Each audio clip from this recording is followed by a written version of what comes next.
Hi అండి అందరికి ఈరోజు చేపల పులుసు చేస్తున్నాను। ముందుగా ఇందులోకి ఆనియన్ ఇలా కాల్చుకొని పక్కన పెట్టుకోవాలి। మిక్సీ జార్ లోకి ఇంత అల్లము ఇన్ని వెల్లుల్లిపాయలు వేసి ఆనియన్ కూడా ఇందులో వేసి మిక్సీ పట్టుకోవాలి। అన్నీ ఇలా కట్ చేసుకోవాలి।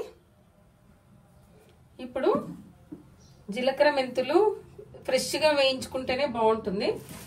ఇప్పుడు పొయ్యి మీద బాండి పెట్టి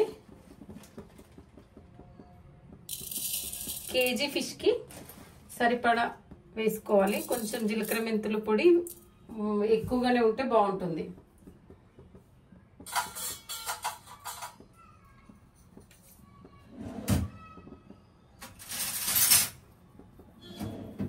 వీటిని మంచిగా దోరగా వేయించుకోవాలి।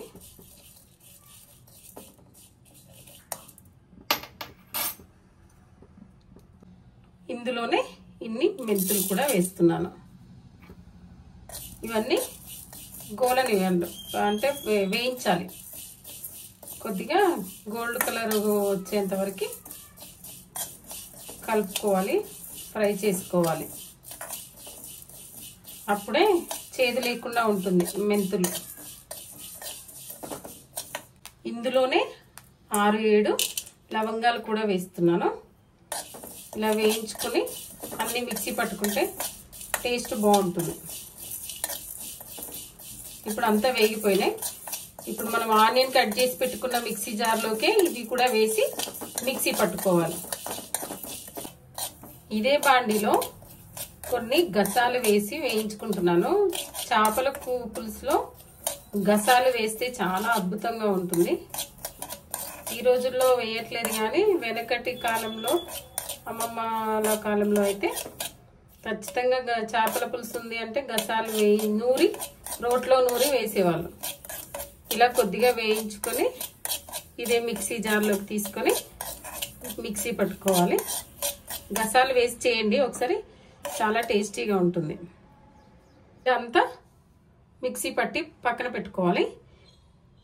ఇప్పుడు మనం ముందుగా కడిగి పెట్టుకున్న ఫిష్ ఉన్నాయి కదా, అవి నీట్గా సాల్ట్ వేసి కడుక్కొని పక్కన పెట్టుకోవాలి। బయటనే పీసెస్ కట్ చేయించుకొని వచ్చినాం కాబట్టి సాల్ట్ వేస్తే దానికి ఉన్న జిగురు జిగురు అంటే వెళ్ళిపోతుంది। ఇందులో రుచికి సరిపడా కాదు, ముక్క కొద్దిగా నానేంత ఉప్పు కారం అయితే వేసుకోవాలి। మళ్ళీ పులుసులో వేసుకుంటాం కాబట్టి చూసి వేసుకోవాలి। ఇంత వేసుకొని ఇందులోనే కొద్దిగా ధనియాల పొడి, ఇందులోనే ఒక 3 నిమ్మకాయ వాటర్ కూడా ఇందులో పిండి ఇదంతా కలపాలి। ముక్క మొత్తం అడుగు నుండి ఈ నిమ్మకాయ రసము కారము పట్టేంత వరకు ముక్కను కలుపుకోవాలి। ఇలా అంతా కలిపి ఒక ½ అవర్ ఫ్రిడ్జ్ లో పెట్టుకున్నా పర్వాలేదు, లేదంటే పక్కన పెట్టుకున్నా పర్వాలేదు। అలా పెట్టుకుంటే ఈ ఉప్పు కారము నిమ్మరసము అంతా ముక్కకు పట్టి మంచి టేస్టీ వస్తుంది। ఇప్పుడు గిన్నె పెట్టుకోవాలి। గిన్నె వేడైన తర్వాత రుచికి సరిపడా అంటే చేపల పులుసుకి సరిపడా ఆయిల్ వేసుకోవాలి। కొంచెం మంచిగానే పడుతుంది, లేదంటే అంత డ్రైగా అనిపిస్తుంది। ఆయిల్ వేడైన తర్వాత కొద్దిగా జీలకర్ర వేసుకోవాలి। జీలకర్ర చిటపటలాడుతున్నప్పుడే ఒక 3-4 పచ్చిమిర్చి ఇలా కట్ చేసుకొని వేసుకోవాలి।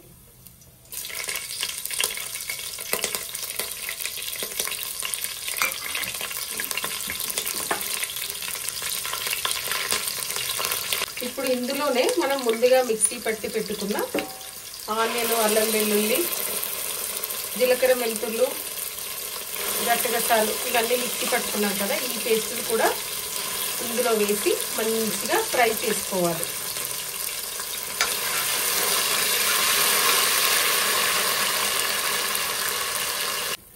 ఇలా అంతా కలుపుకొని మంచిగా ఫ్రై అయ్యేంత వరకు, పచ్చి వాసన పోయేంత వరకు కలుపుకుంటూ ఫ్రై చేసుకోవాలి. తొందరపడి ఉప్పు కారం అయితే వేయకూడదు. ఇది మంచిగా ఫ్రై అయితేనే పులుసు టేస్టీగా ఉంటుంది. ఇప్పుడు ఫ్రై అయింది కదా, ఇంకా పూర్తిగా అవ్వలేదు. ఫ్రై అవుతూనే ఉన్న సమయంలో సరిపడా పసుపు వేసుకోవాలి.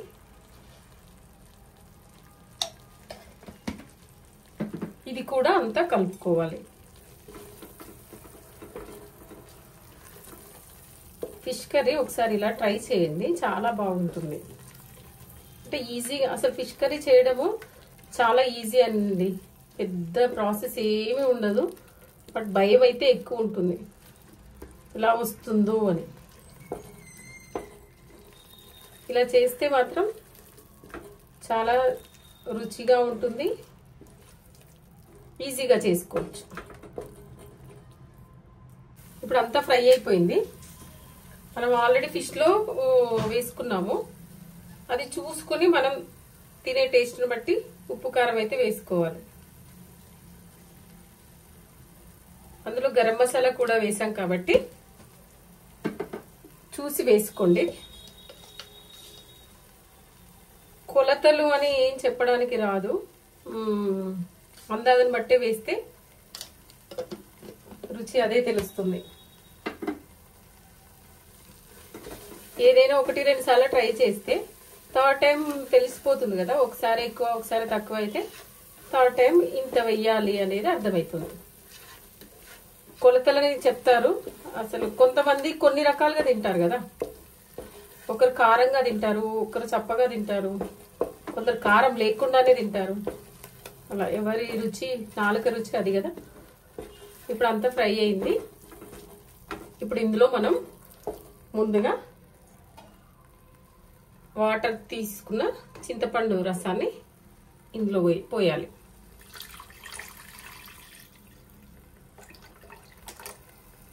సరిపడా చింతపండు రసానికి సరిపడా వాటర్ వేసుకుని కొద్దిగా పెద్ద మంట మీద పెట్టుకొని ఇంత కరివేపాకు వేసి మరిగించుకోవాలి. ఇలా పులుసు మరిగించుకోవాలి. మరిగేటప్పుడు అప్పుడు ఉప్పు కారం చూసుకోవాలి.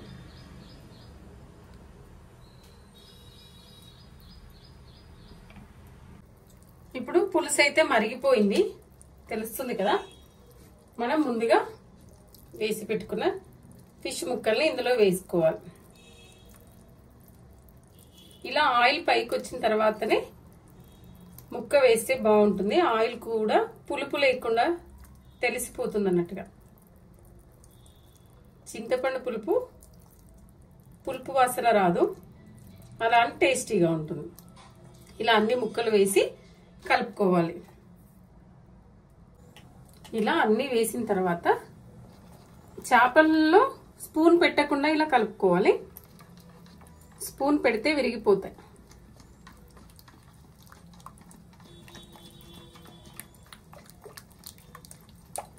అంతే, ఇంకాసేపు మరగనివ్వాలి.